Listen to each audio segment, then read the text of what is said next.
All right, everybody. I am LQ, and this is the LQ review. So, welcome back. This is where we talk about everything nerdy: movies, video games, TV shows, comic books, all the stuff that we love to talk about as nerds. We talk about right here.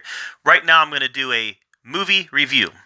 Today's movie review is going to be over the movie The Man Who Killed Hitler and Then Bigfoot. Yes, The Man Who Killed Hitler and Then Bigfoot. So this is a movie starring Sam Elliott, and I was really taken aback by the fact that Sam Elliott would star in what, on the surface, looked like a Bigfoot movie, a corny Bigfoot movie at that. This is not anything I expected it to be. I expected this to be a creature feature, a not even a B movie. I expected this to be a C movie, creature feature about the Bigfoot, and somehow they roped in a big star, who, by the way, was just nominated for Best Supporting Actor at the Academy Awards, roped in a big star to play in a very low-quality movie. And it wasn't that. So, I'm going to give you the good, I'm going to give you the bad, and I'm going to give you my rating. My rating is one of three things. A happy face emoji is going to mean I liked it. A sad face emoji is going to mean that I didn't like it. And a meh emoji is going to mean that I thought it was okay. So let's talk about the good. First of all, Sam Elliott. This is Sam Elliott's movie. His character takes up 99% of the screen time, and it is a movie about him. Now, him as an actor doesn't take up 99% of the screen time. His character does. But because there's other actors playing the younger version of him. But he very much sets the tone for this character. This is Sam Elliott's version of the character. So, he carried this movie, and again, you can see exactly why he was just nominated for an Academy Award. He's a great actor. And he plays a tormented person in this movie, somebody who fought in World War II, did some things that he's not proud of, and is called back into action later in his life. So let's talk about another good aspect of this movie, the World War II / Hitler storyline. Probably my favorite part of this movie. You've got a character who is called in, an American, who's called in to assassinate Hitler. So he has to go to Germany, pretend to be a Nazi, excuse me, pretend to be a Nazi, get close to Hitler, and then kill him. And it's not a spoiler. He obviously does that. It's right there in the title. But the way that he goes about doing it is extremely entertaining. And this is played by a different actor than Sam Elliott. This is played by a younger version of the character. But the way that he goes about it is very entertaining.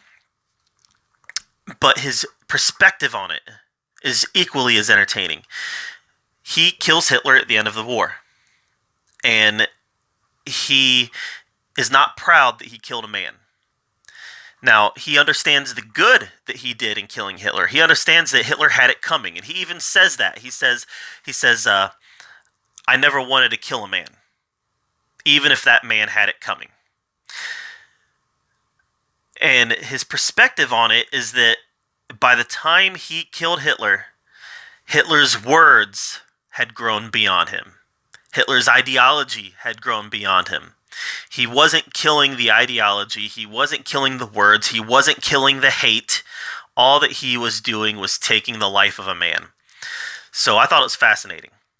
Now, they established that Sam Elliott's character is a pacifist. So you can kind of see where a pacifist character would have this viewpoint. That I didn't kill the ideology, which is what I really wanted to kill. All that I killed was a man. This isn't the first time that we've seen a movie do alternate realities in World War II, even concerning Hitler's death. You know, we saw it done in Inglourious Bastards. We're seeing it done here, where you've got a different version of Hitler's death than the storybooks tell us. I love the World War II part of this story, the Hitler part of this story. I did not love the Bigfoot part of the story, but I did love a portion of it. As I said, this is not a creature feature. This is not a movie about Bigfoot killing a whole bunch of people, and then Sam Elliott's character gets called in to kill Bigfoot. Um, I don't think Bigfoot killed anybody in this movie, at least not directly. So the government calls Sam Elliott in to kill Bigfoot because Bigfoot is carrying a disease, and they're afraid that it's going to cross over to humans and it's going to wipe out humanity. And they got a sample of Sam Elliott's blood, and they found out that he's immune to the disease that Bigfoot is carrying. So therefore, he becomes one of the only people that can get close enough to kill this legendary monster. All this is kind of silly, and the whole setup to the Bigfoot storyline, I didn't care for. The conclusion, I really liked. So this movie really had a really it didn't confuse me. This movie really it didn't exactly always know what it wanted to be. 95% of this movie, you've got a dramatic character study of Sam Elliott. And then a portion of the Bigfoot conclusion part of the story, you've got full-blown creature feature, where the Bigfoot goes on the offensive against Sam Elliott's character who's hunting him, and you've got creature feature. It's such a minor part of this movie that you cannot call this a creature feature, though. So you've got the Bigfoot conclusion, where you've got an actual battle that takes place, however brief it may be. I really liked that part. Because you saw Sam Elliott's character have to get gritty, dig deep, and really fight this animal as a pacifist, as somebody who doesn't want to kill human or beast. So really, really fascinating stuff. And the battle itself was actually a pretty decent battle, especially given the fact that it is a low-budget movie. I also really like the biography format of this movie. So, as I said, this is a character study of Sam Elliott's character. So we see him as a young man, we see him in his middling years, and then we see him as an old man near the end of his life. And I really like that format. A lot of it's told in flashbacks, but I really like the format. And we see the people who've been close to him, his brother, the woman that he was in love with. We see the people who were close to him in his life as a young man, and then we see how close they are and what kind of relationships they have later as an older man. And that is always the aspects of a character that fascinates me in a biography, is what does time do to relationships? And we certainly see that in this movie. All right, let's talk about some of the bad. Most of the Bigfoot storyline I didn't care for. The government coming to visit his house, calling him into service, having him hunt down this monster because it has a communicable disease that could possibly wipe out humanity. And of course, he's got to initially refuse, and then he says, okay, well, I can do this. The whole setup, it just didn't flow with the rest of this movie. Like I said, the conclusion was a lot of fun, but the whole Bigfoot side of the story, I don't understand why they went with the Bigfoot character. I don't know, but that whole setup didn't exactly work. And that gets into the pace. The pace of this movie was it had some problems. A lot of that was because of the flashbacks. The flashbacks didn't always flow the way that was very conducive to good storytelling.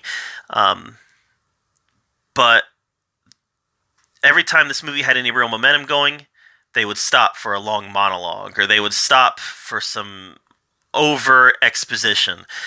There's a lot of stopping, slowing this movie down.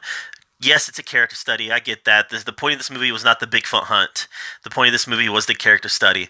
But every time we felt like the plot was progression, it was like, whoa, let's slow it down because we got to do some exposition here.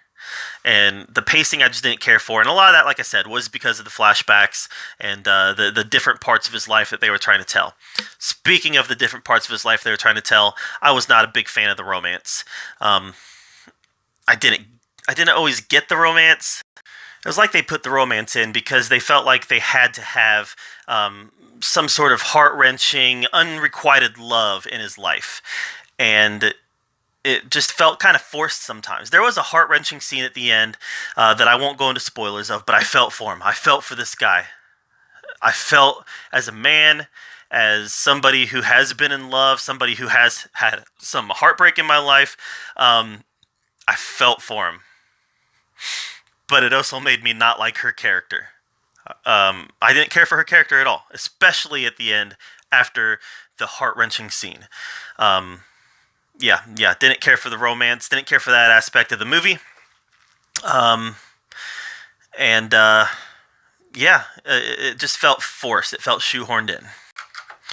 So, yep, I'm going to give it a smiley face and just understand that it's not a creature feature. It's not what it's billed to be. It is a dramatic movie about a character that lives out his life in pain and ends up doing some pretty fantastical stuff with his life. So let's give it a smiley face. The Man Who Killed Hitler and Then Bigfoot. Check it out. I think you'll like it. Maybe. I did. I'm LQ. This is the LQ Review. Thank you for joining me where we talk about all the geeky stuff that we love to talk about. Make sure you hit that subscribe button. You can find me at the LQ Review on Facebook. And as always, thank you for being here.